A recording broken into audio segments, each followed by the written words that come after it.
Hey guys, my name is Gustavo David Ortiz, and this is Agent Hustle. So, lead generation to be more specific.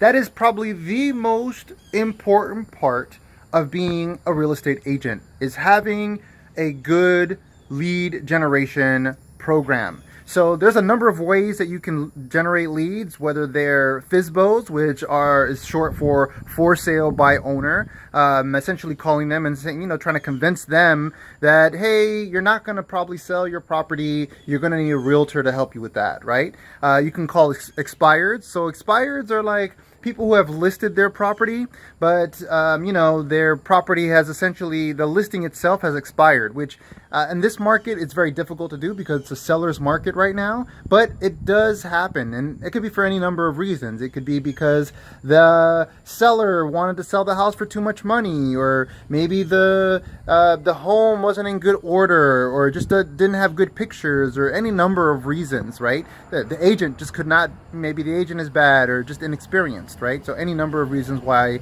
expired could happen. But if you can convince them, then you can get that listing. Other ways is, calling what's called circle prospecting, where you kind of call a general area around a listing maybe that you did recently.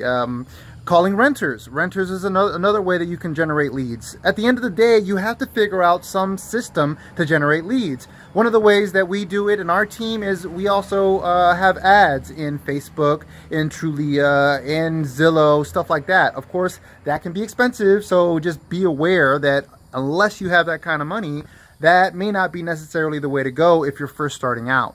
Either way, the most important element is you have to have some lead generation plan, some lead generation system, so that you can actually consistently have work coming in.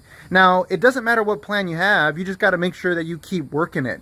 So what I'm hearing a lot of agents doing is they do a lot of lead generation for a week, and then or 2 weeks, or even a month, right? And they start getting work, and then the work starts to sort of really take on, and they start to take off, and they start sort of getting away from actual lead generation. Well, the problem with that is eventually they're going to run out of work, and they're going to have to hustle it twice as hard. So whatever you do, when you go into real estate, or really any business, make sure that you have a lead generation system and you keep it running consistently. That way you never run out of business and you're always working and making money. So that's my rant. If you like what you're hearing, please thumbs up. Please share if you think somebody is going to benefit from it. Also, subscribe, and I can be found on Twitter, Instagram, and Snapchat at Ortiz Was Taken. If you have any comments, please leave them below. And, any questions about anything that I'm saying about real estate, marketing, technology, whatever the case, if I don't know the answer, I will find the answer and get it back to you. So that's my spiel. Thanks for listening. Peace.